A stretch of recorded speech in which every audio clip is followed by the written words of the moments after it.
और प्रारंभ हो रहा है मंगलाचरण। आज की कथा है आराधना पर्व। मंगलाचरण प्रस्तुत कर रही हैं कुमारी आज्ञा जैन। बोले महावीर भगवान की जय। ज्ञान दर्शन लक्षण में पाया, जिसमें जानन हार जनाया। आत्मा ऐसा ही है, आत्मा ऐसा ही है। ज्ञान दर्शन लक्षण में पाया, जिसमें जानन हार जनाया। आत्मा ऐसा ही है, आत्मा ऐसा ही है।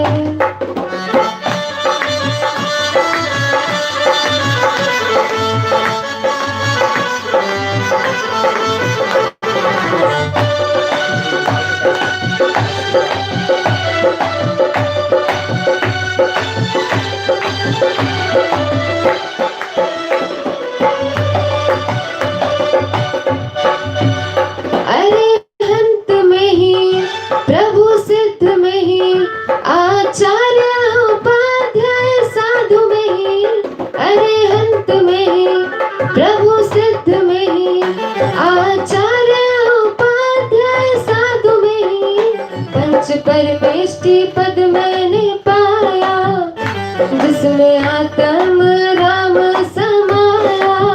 आत्मा ऐसा ही है, आत्मा ऐसा ही है। ज्ञान दर्शन लक्षण में पाया, जिसमें जानन हार जनाया।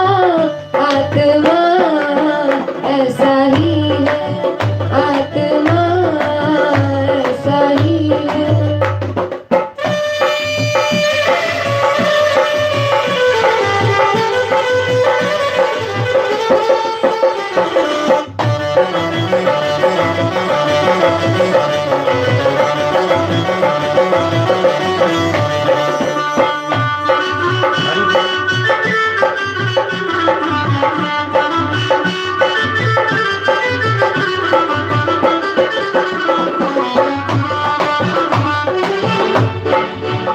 शुद्ध द्रव्य मेरा, शुद्ध गुण है मेरा। शुद्ध पर्याय रूप परिणमन मेरा। शुद्ध द्रव्य मेरा, शुद्ध गुण है मेरा। शुद्ध पर्याय रूप परिणमन मेरा। शुद्धात्म मेरी दृष्टि में आया, जिसमें जानन हार जनाया। आत्मा ऐसा ही है, आत्मा ऐसा ही है। ज्ञान दर्शन लक्षण में पाया, जिसमें जानन हार जनाया। आत्मा ऐसा ही है, आत्मा ऐसा ही है।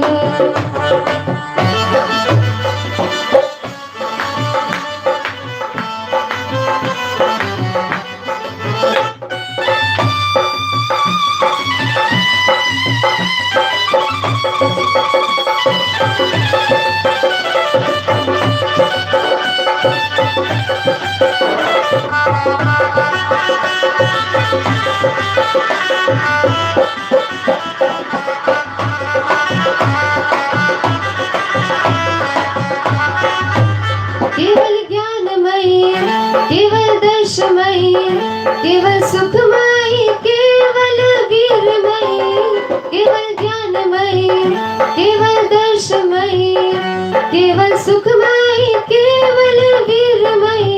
अनंत गुणमयी प्रभु मैंने पाया, जिसमें जानन हार जनाया। आत्मा ऐसा ही है, आत्मा ऐसा ही है।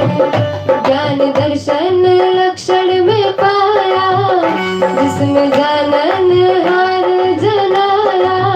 आत्मा ऐसा ही है, आत्मा पाया, जिसमें जानन हार जनाया।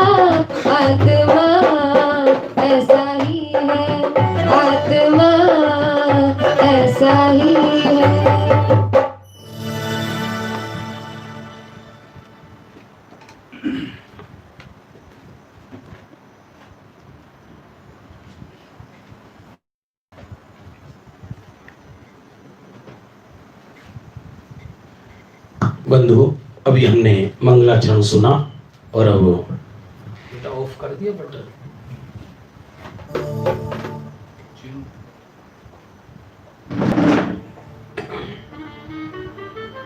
कथा प्रारंभ होती है, सभी लोग हाथ जोड़ लें। नमो अरिहंताणं, नमो सिद्धाणं, नमो आयरीयाणं, नमो उवज्झायाणं, नमो लोये सव्वसाहुणम्।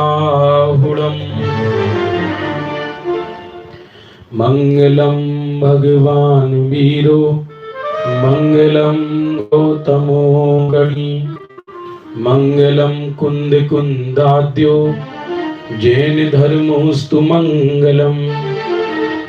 सर्व मंगल मांगल्यम, सर्व कल्याणकारकम, प्रधानम सर्वधर्माणां, जैनम जयतु शासनम, जैनम जयतु शासनम। बंधुओं, जो भी जूम आईडी पर हैं, अपना वीडियो बंद कर लें तो उनको अच्छी कथा सुनने को मिलेगी, यदि आप वीडियो बंद करेंगे तो। बंधुओं, ध्यान दीजिए, आज से हजारों वर्ष पहले की कथा है ये।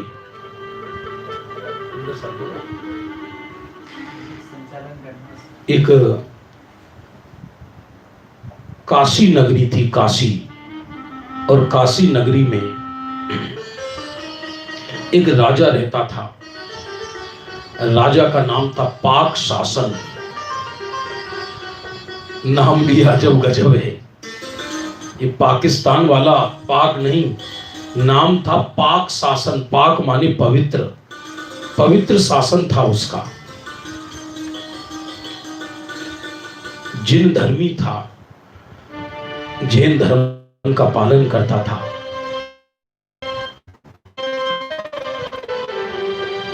पहले जितने भी राजा हुए हैं अधिक धर्मी थे, सभी जैन धर्मी रहे। राजा और प्रजा दोनों जैन हुआ करती थी। अहिंसा का शासन था। अहिंसा का शासन। एक बार बंधु अष्टानी का पर्व आया। अष्टानी का पर्व, वो राजा अष्टानी का पर्व में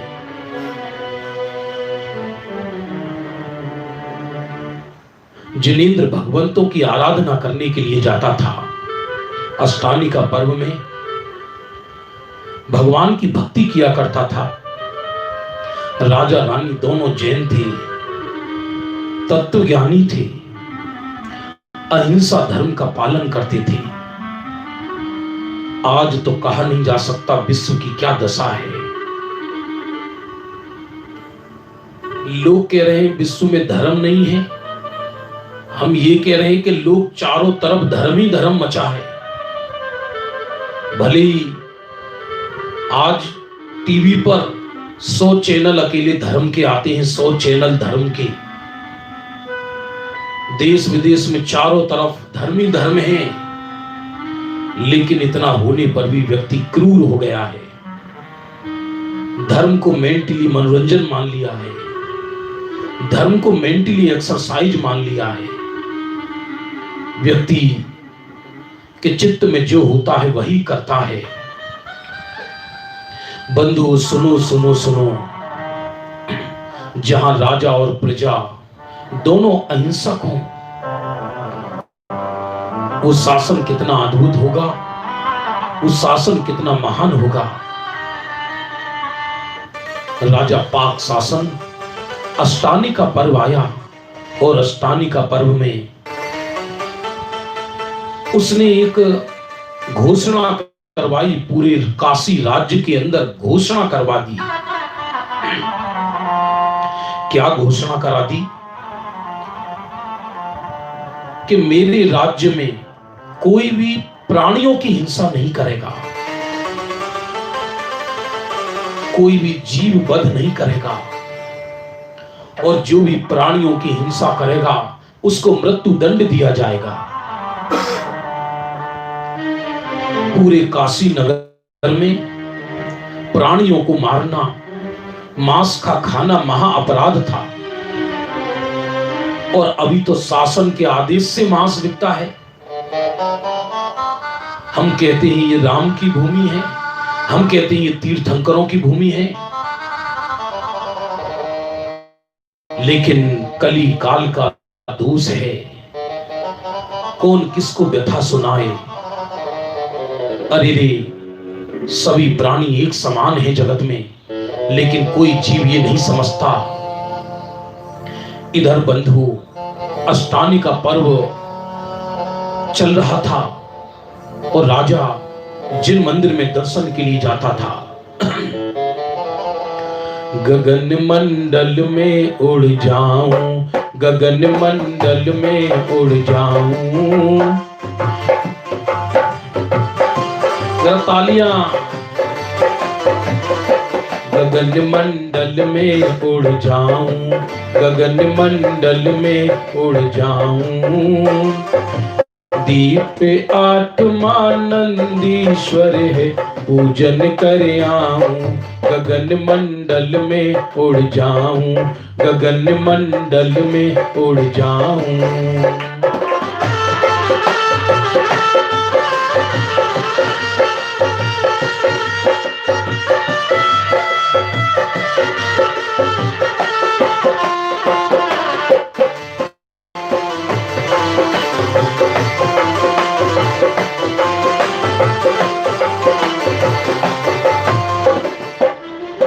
अरे जान सकूं तो यही भावना जाने की भाऊं, जान सकूं तो यही भावना जाने की भाऊं। गगन मंडल में उड़ जाऊं, गगन मंडल में उड़ जाऊं। दीप आत्मानंदीश्वर है, पूजन कर आऊं। बंधु, अब राजा ने घोषणा कर दी, पर्व के दिनों में, अष्टानिकाओं में, मेरे राज्य में, चाहे 10 धर्म हो, चाहे अष्टानिका पर्व हो, यहां कोई किसी प्राणी को सताएगा नहीं, कोई मांस का सेवन करेगा नहीं, कोई किसी पशु पक्षी को रंच मात्र भी कष्ट देगा नहीं, ये घोषणा कर दी। लेकिन काल तो काल है, चौथे काल में भी सभी लोग अच्छे होते थे ऐसा नहीं है। चौथे काल में नरक का रास्ता, सप्तम नरक का रास्ता भी खुला हुआ था। चौथे काल में ही व्यक्ति 7वें नरक जाता है और चौथे काल में ही मोक्ष जाता है। उसी नगर में एक सेठ रहते थे, उसके पुत्र का नाम था धर्म। क्या नाम था? धर्म। और काम था अधर्म। आज भी लोग अच्छे अच्छे नाम खोज कर रखते हैं अपने बच्चों की, पूरे जिनागम को खंगाल खंगाल कर ऐसे ऐसे नाम रखते हैं जिसकी आप कल्पना ना कर सके। नाम परिवर्तन की क्रांति आई है, भले ही काम ऐसा हो या नहीं हो। पहले जमाने के लोग नाम परिवर्तित नहीं करते थे, लेकिन उनके काम अच्छे थे। आप देख सकते हैं बंधु, राम सिंह मुनि, मुनि राम सिंह, आचार्यों के वही नाम हैं जो उनके घर के नाम थे। अधिकतर नाम परिवर्तित नहीं होते थे, और अभी ऐसे ऐसे नाम रखते हैं। नाम था धर्म उसका उस जमाने में, अब पिता ने रख दिया कि धर्म करेगा, लेकिन उसको न जाने कैसे मांस खाने का व्यसन पड़ गया। उसको मांस खाने का व्यसन पड़ गया। सत्य व्यसन में पारंगत था, सेठ का पुत्र था, नाम था धर्म, काम था अधर्म। बंधुओं, इस कली काल में भी कुछ ऐसा होगा, आप देख लेना। जिसकी जितनी आयु है, इस युग में जो व्यक्ति जिस चीज के लिए प्रसिद्ध होगा, हो सकता है उसमें वो चीज स्पर्श भी नहीं की हो। ये कली काल के आश्चर्यों में आया है ऐसा वर्णन। जरूरी नहीं कि धर्म के वक्ता धर्मी ही हों, जरूरी नहीं धार्मिक क्रिया करने वाले अंदर से धार्मिक ही हों, जरूरी नहीं सत्य का मुखौटा लगाने वाले सत्य बोलते ही हों। लेकिन यहां तो चौथे काल की घटना है। ये चौथे काल में भी ऐसा था। इधर क्या हुआ बंधुओं, नाम था धर्म, अब अष्टानिका का समय आ गया। और अष्टानिका में तो पशु को मारना, मांस खाना महा अपराध था। काशी नगरी में राजा का नाम था पाक शासन। अब उसको तो मांस खाने की जबरदस्ती अंदर से तड़प उठ रही थी। सेठ का पुत्र था, रात्रि में जगह जगह पशु पक्षियों को मारकर चुपचाप खाता था। जंगलों में कबूतरों का शिकार करके कच्चा ही खा जाता था।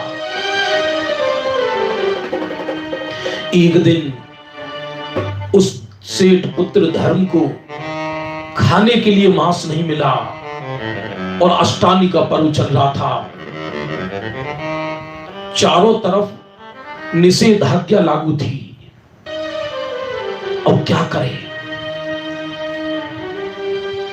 उस सेठ के पुत्र धर्म को मालूम पड़ा, सेठ के पुत्र धर्म को मालूम हुआ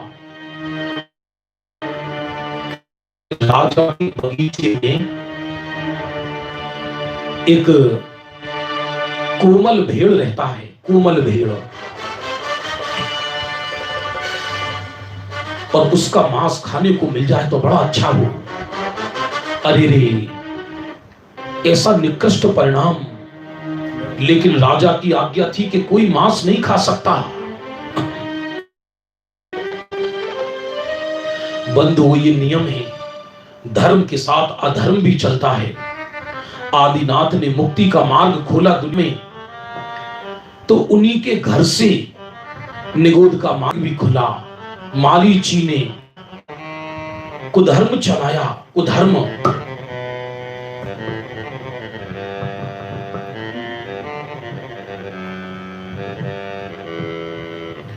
बंधुओं, संसार में सभी परिणाम वाले जीव हैं। सातों नरक बने हैं, तो सातों नरक में जाने के परिणाम भी बने हैं। दिया तले अंधेरा, ऐसा नहीं है धर्मियों के घर में सब धर्मी रहते हों। सेठ महाधर्मात्मा और पुत्र कुकर्मी था, कुकर्मी। अरे करो धर्म से प्यार अमृत बरसेगा, करो धर्म से प्यार अमृत बरसेगा। रिपीट कीजिए मेरे साथ।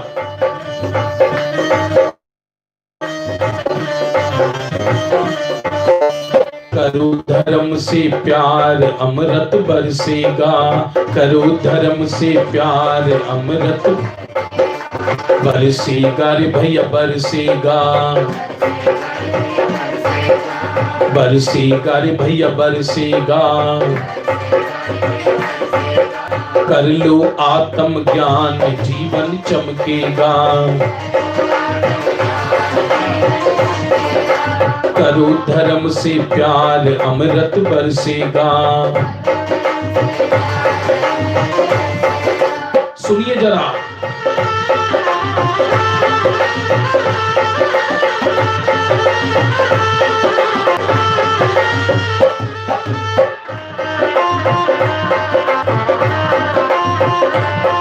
अरे धर्म छोड़ जो पाप कमाते, धर्म छोड़ जो पाप कमाते, माया मिथ्या में रम जाते,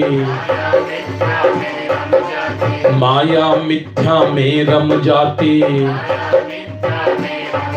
अरे मिले उन्हें धिक्कार फिर वह तरसेगा, मिले उन्हें धिक्कार फिर वह, करो धर्म से प्यार अमृत बरसेगा, करो धर्म से प्यार अमृत बरसेगा।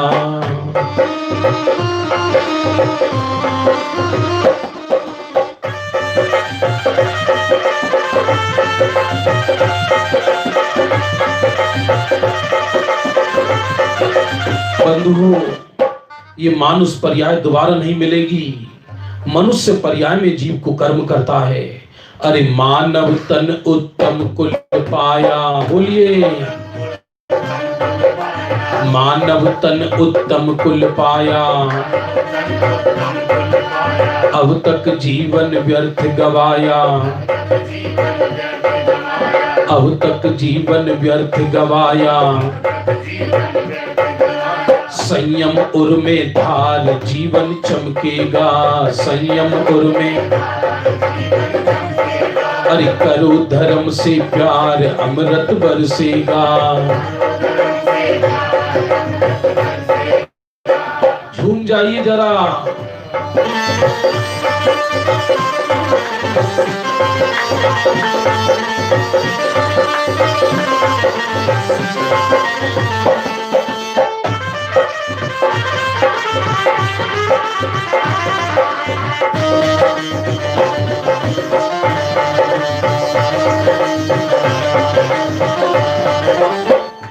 बंधु,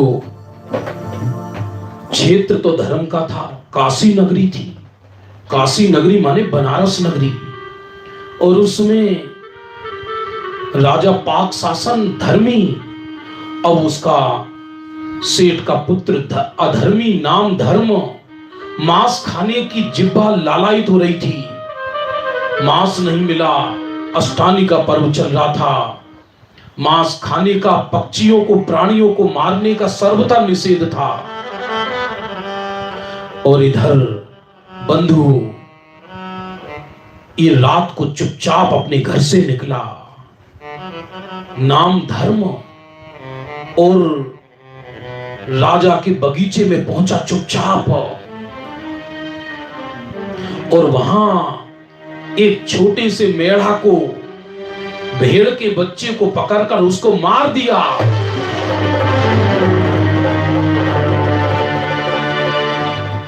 और खाने की इतनी तड़प हो रही थी कि कच्चा ही खा गया। अरे रे, और उसकी हड्डियां गड्ढे में दबा दी, जिससे कि किसी को मालूम ना पड़े कि यहां किसी प्राणी को मारा गया है। और आकर घर में चुपचाप सो गया रात्रि में। पापी था, सेठ दिन रात उससे दुखी रहता था।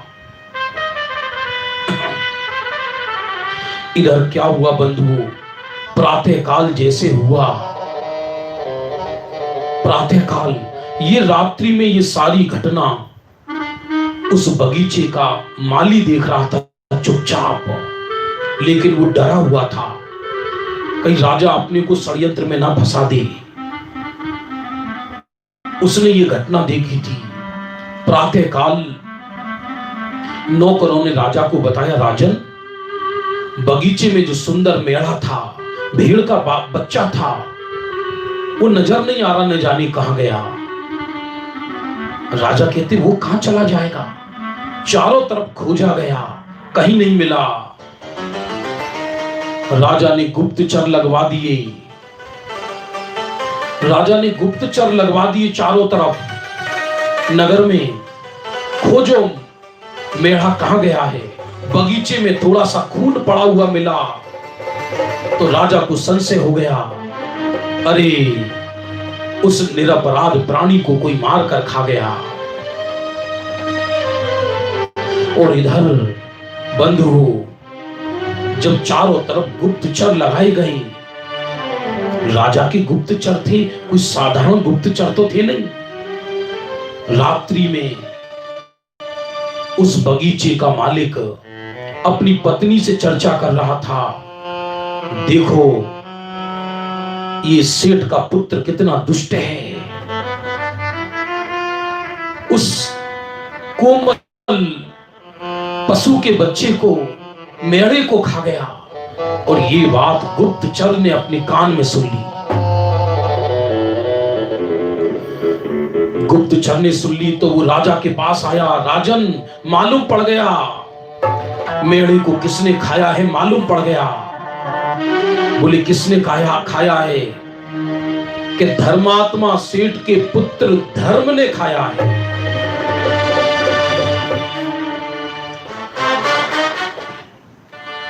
राजा बहुत कुपित हुआ। राजा, उसको बहुत गुस्सा आया। प्रातःकाल होते ही राजा ने पहले सेठ को बुलाया, हे सेठ जी, तुम इतने धर्मात्मा हो, तुम हमारे नगर की शान हो, हमारे राज्य की शान हो, पर तुम्हारे पुत्र ने ऐसा कुकर्म किया है कि उसकी सजा तो उसे मिलना ही चाहिए। सेठ जी ने कहा, क्या किया है? इस प्रकार उसने हमारे बगीचे में एक भेड़ के बच्चे को मारकर खाया है। सेठ जी की गर्दन नीची हो गई, वो दुखी हुआ, अरे ऐसे कुपुत्र को जन्म मैंने क्यों दिया? आज जिन धर्म लज्जित हो गया, धर्मात्मा राजा का ये शासन लज्जित हो गया। अरे रे, सेठ जी ने गर्दन झुकाकर राजा को कहा, महाराज, जो भी न्याय हो वो मेरे पुत्र के साथ किया जाए। तुरंत सैनिकों को भेजकर सेठ के पुत्र धर्म को, नाम कितना धर्म, मुझे भी आश्चर्य हो रहा है, कितना बढ़िया नाम रखा धर्म, और भी कुछ रख लेते, इससे बढ़िया नाम नहीं मिला क्या? आज भी लोग ऐसे ऐसे नाम रखते हैं अपनी दुकानों की, जनता को लुभाने के लिए। दिगंबर वस्त्र भंडार, जैसे महावीर इनके हम वस्त्र खरीदने आते थे। मैंने एक जगह किसी गांव में सिनेमा हॉल का नाम महावीर छवि गृह, वो आज भी शायद बंद है, क्या है, खुद आंखों से देखा है, नाम नहीं लूंगा मैं। महावीर छवि गृह सिनेमा हॉल का नाम। हद हो गई। इधर बंधु हुआ क्या, धर्म को गिरफ्तार कर लिया गया और राजा ने उसको फांसी की सजा सुना दी।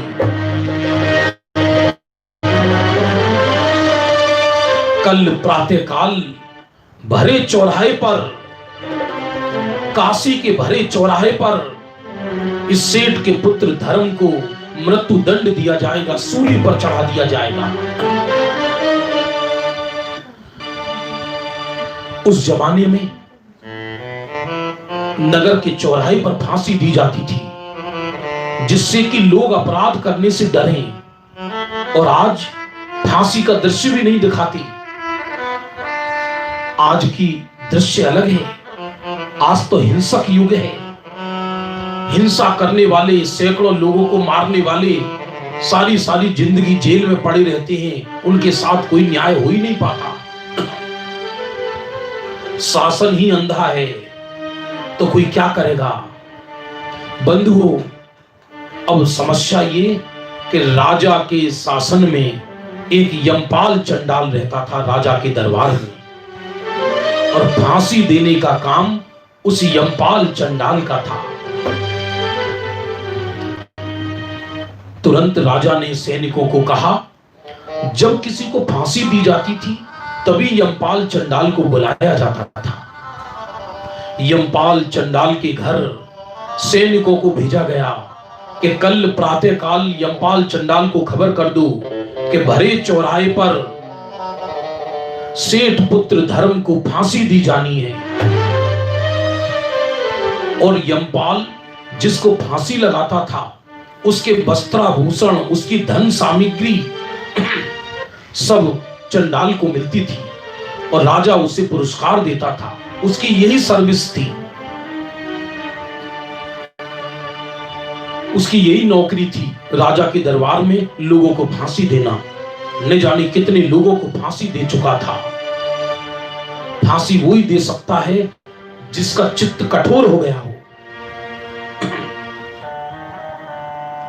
बंधुओं, ये घटना पूरे नगर में आग की तरह फैल गई। सेठ पुत्र धर्म ने मांस खाया है, कल उसे फांसी दी जानी है। लेकिन अष्टानिका का पर्व चल रहा था और यमपाल चंडाल ने अष्टानिका शुरू होने से पूर्व वो वन जंगलों में गया था शिकार करने। वहां एक मुनिराज मिले थे बंधुओं, मुनिराज। वो मुनिराज सर्वौषधि रिद्धिधारी मुनिराज थे।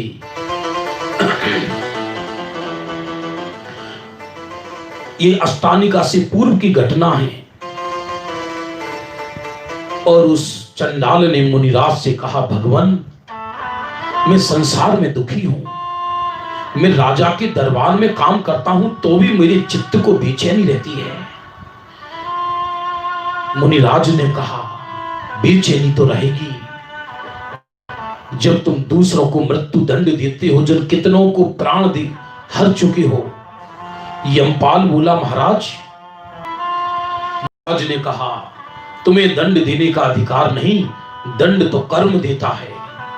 बंधुओं, पुरुषार्थ सिद्धि उपाय ग्रंथ में ये लिखा है, हिंसा नहीं करनी चाहिए। हमें तो हिंसा का पाप लगेगा ना। बंधुओं, क्या होता है, यमपाल चंडाल ने सर्वौषधि रिद्धिधारी मुनिराज के चरणों में अष्टानिका से पूर्व ये प्रतिज्ञा ली थी कि मैं पर्व के दिनों में, अष्टानिकाओं में, 10 लक्षण में, अष्टमी में, चतुर्दशी को किसी को फांसी नहीं दूंगा।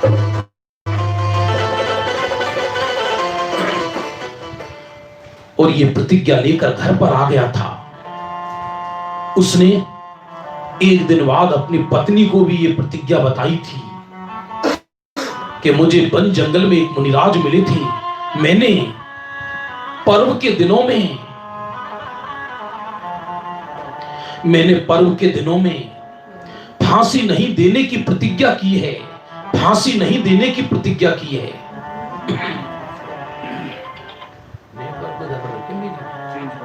बंधुओं, होता क्या है, इधर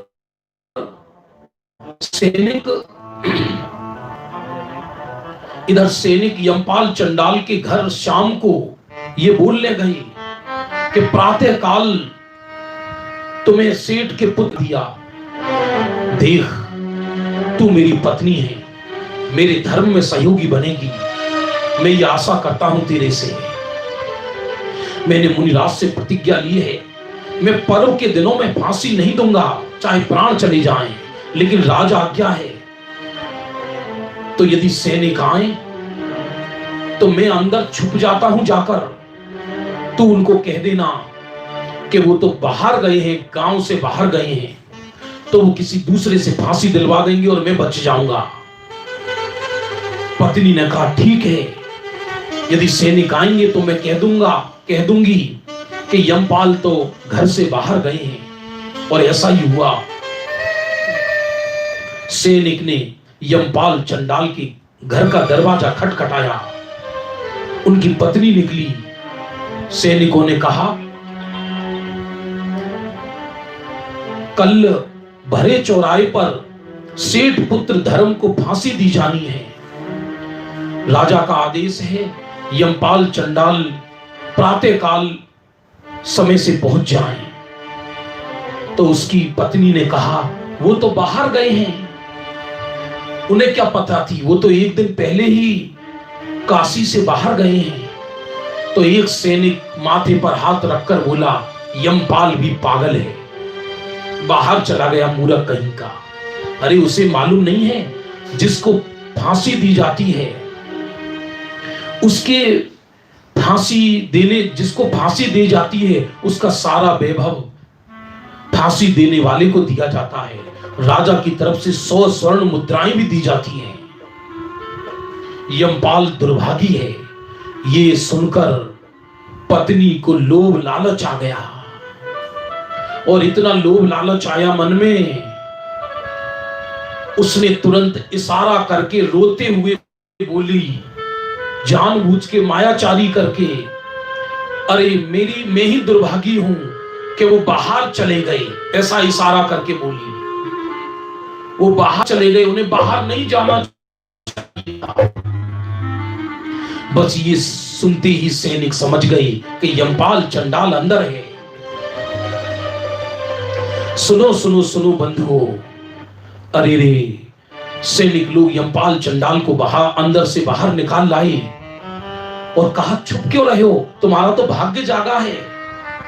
सेठ के पुत्र धर्म को फांसी देनी है तुम्हें, और सेठ के पुत्र तो सोने के आभूषण पहने रहता है, वो सब तुम्हारे हो जाएंगे।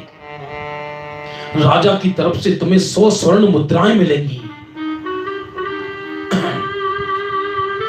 यमपाल चंडाल हाथ जोड़कर बोला सैनिकों से, बंधुओं, राजा से कहना, मैंने एक बीतरागी नग्न दिगंबर जैन मुनि से प्रतिज्ञा ली है कि मैं पर्व के दिनों में किसी को फांसी नहीं दूंगा। राजन से कहना, जब पर्व निकल जाए उसके बाद फांसी दिलवा लें, मैं अभी फांसी नहीं दे सकता। सैनिक चले गए। पीछे से यमपाल चंडाल अपनी पत्नी से बोला, अरे रे, तूने धर्म का घात करा दिया। तूने लोभ लालच में ये कह दिया कि मैं अंदर हूं। मैं क्या करूंगा स्वर्ण मुद्रा का? तू क्या करेगी उन स्वर्ण मुद्रा का जब मुझे किसी के प्राण घोंटने पड़ेंगे और मेरी प्रतिज्ञा भंग होगी, और वो भी पर्व के दिनों में। लेकिन वो अपने दुर्भाग्य पर पछता रहा था। इधर राजा को जैसे ही मालूम पड़ा कि यमपाल चंडाल ने मेरा आदेश ठुकराया है, यमपाल चंडाल ने मेरा आदेश, तत्काल गुस्सा आया उसको। राजा के पुत्र से, सेठ के पुत्र से पहले इस यमपाल को फांसी दी जाएगी। मेरा आदेश ठुकराता है, बहुत बड़ा धर्मात्मा बनता है। अरे इस पापी को फांसी देने में क्या दिक्कत है? तुरंत यमपाल चंडाल को गिरफ्तार कर लिया गया, बंदी बना लिया गया। राजा ने कहा, हे यमपाल, या तो तुम फांसी दो उसे सुबह ही, वरना यदि तुम फांसी नहीं देते हो तो राजा आज्ञा ठुकराने के अपराध में पहले तुम्हें फांसी दी जाएगी। 2 फांसी बनाई गई चौराहे पर, 2 सूलियां बनाई गई। एक ग्रंथ में आता है मगरमच्छ के तालाब में दोनों को फेंक दिया गया, और एक ग्रंथ में आता है कि चौराहे पर 2 फांसी के फंदे लटकाए गए। 2 फांसी के फंदे, एक पर सेठ का पुत्र लटकाया गया। धर्म, नाम धर्म, बार बार धर्म बोलने में संकोच हो रहा है, पर करे क्या, नाम ही इतना अच्छा रख लिया उसने।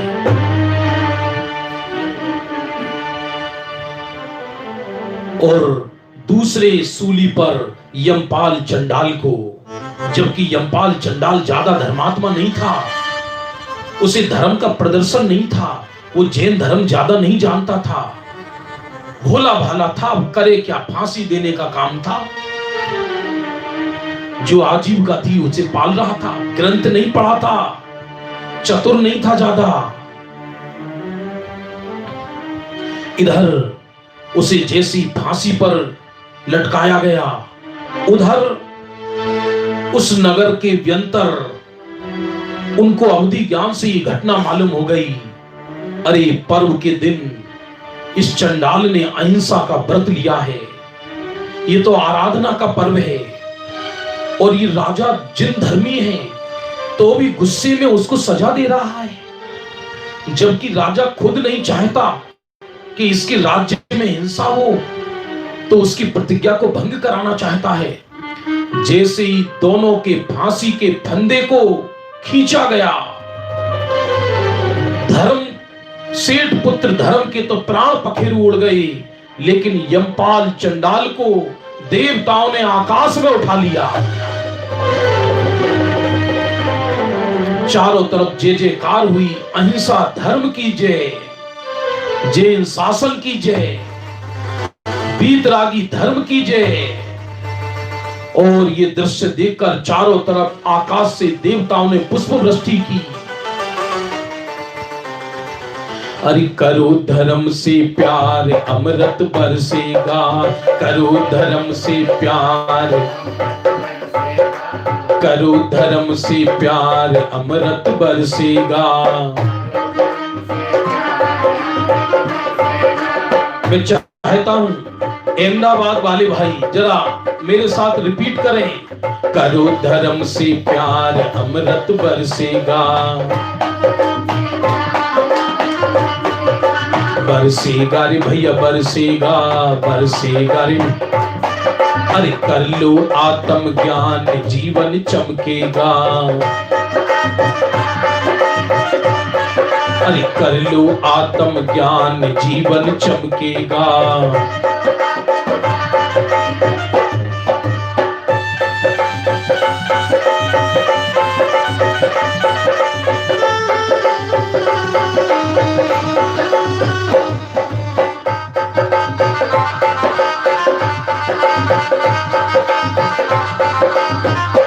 बंधुओं, सबसे ज्यादा प्रसन्नता तो उसकी पत्नी को हुई। अरे मेरे कारण मेरे पति को फांसी दी गई, वो प्रसन्नता उसने व्यक्त की। स्वयं अपने जीवन में हिंसा ना करने की प्रतिज्ञा ली। इधर राजा भागा भागा आया, ये घटना सुनकर चंडाल के चरणों में गिर गया। मुझे नहीं मालूम था, मैं जिसको क्रूर समझता था वो तो कोमल निकला, और जिसे कोमल समझता था वो क्रूर निकला। सेठ पुत्र को धर्मात्मा समझता था वो अधर्मी निकला, और मैं हे चांडाल तुमको हिंसक समझता था, तुम तो धर्मी निकले। राजा ने क्षमा मांगी, मुझे क्षमा करना। धन्य है बंधु। यमपाल चंडाल ने राजन से कहा, मुझे लज्जित मत करो, मैंने तो वीतरागी प्रभुओं के निर्ग्रंथों के मार्ग पर चलने की कोशिश की है। राजन, मैं थक गया हूं ये हिंसा करते करते। अब मैं आपसे निवेदन करता हूं, मेरे को इस आजीविका से छुट्टी दे दो। और भरी सभा में चौराहे पर उस यमपाल चंडाल ने आजीवन अनुव्रत अंगीकार किए, हिंसा नहीं करने की प्रतिज्ञा ली। बंधुओं, काल पाकर अंत में संलेखना पूर्वक यमपाल चंडाल का देह छूटा और स्वर्ग में जाकर देव बना। रतनकंड सावकाचार में स्वामी समर्थ भद्र कहते हैं, धन्य है धर्म की महिमा बंधुओं। चंडाल क्षण भर में देव बन जाता है धर्म के प्रताप से, और देव कूतड़ा बन जाता है, कुत्ता बन जाता है। मूल संस्कृत में लिखा, देवो स्वान भवा, स्वान देवो भवा। कुत्ता देव बन जाता है और देव कुत्ता बन जाता है। ये सब परिणामों का खेल है बंधुओं, परिणामों का खेल है।